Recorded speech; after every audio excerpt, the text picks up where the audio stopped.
சட்டசபையில் கேமரா இருக்குது. அந்த கேமரா வந்து சட்டசபை நிகழ்ச்சிகளை அப்படியே கவர் பண்ணுவாங்க. அந்த இதை வந்து என்ன பண்ணுவாங்கன்னா மீடியாவுக்கு கொடுப்பாங்க. மீடியானா டெலிவிஷனுக்கான அவன் இதை வச்சு சம்பாதிப்பான். அதில் ஏதாச்சும் உதயநிதி தூங்குன மாதிரி ஒரு இது வந்ததுன்னு வைங்க, சார் நீங்கள் தூங்குற மாதிரி ஒரு இது வந்துருக்குமா, அப்படியா, அதை கட் பண்ணு, ஒரு 5 லட்சம் ஆஃபீஸில் வந்து வாங்கிக்கணுன்னு டிவி சேனல் அங்கே போய் 5 லட்சம் வாங்கிடும். அவன் சன் டிவியாக இருந்தால் என்ன பண்ணுவான், ஐயோ நம்ம மச்சான் பாரு அவர் தூங்குறது வருதுன்னு கட் பண்ணுவோம். அதனால் எடிட் பண்ணுவாங்க இவங்க.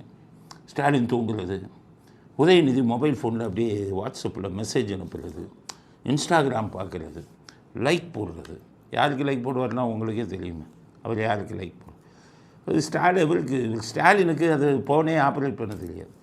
அது ஆண்ட்ராய்டு ஃபோன்னாலும் என்னன்னு தெரியாது. அவர் அப்பப்போ அப்படியே தூங்குவார். திமுக காரெல்லாம் என்னென்ன அக்கிரமம் பண்ணுனான்னு அப்பப்போ இந்த இதில் வரும் கேமரா.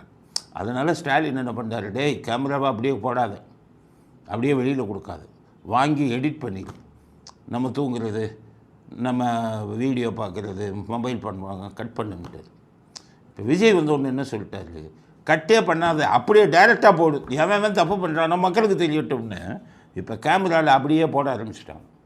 அதனால் உதயநிதி இப்போ வீட்லேயே ஃபோனை வச்சுட்டு வந்துடுறாங்க. இது எதுக்குடா வம்பு, தூங்குறது மட்டும் அவரால் அடக்க முடியலை, ஏன்னா அவரால் தூங்காமல் இருக்க முடியாது. அதனால் என்ன பண்ணுறாரு, தூக்கத்தை கட்டுப்படுத்தணுமே இப்போ எல்லாம் முழிச்சுக்கிட்டே இருக்காங்க.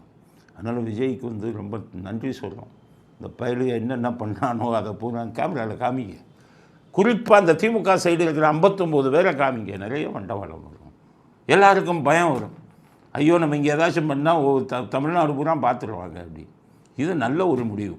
எடிட்டிங் பண்ணாமல் சட்டசபை நிகழ்ச்சி கேமராவில் பதிவாகிறத மக்களுக்கு காட்டுவது மிக அருமையான விஷயம்.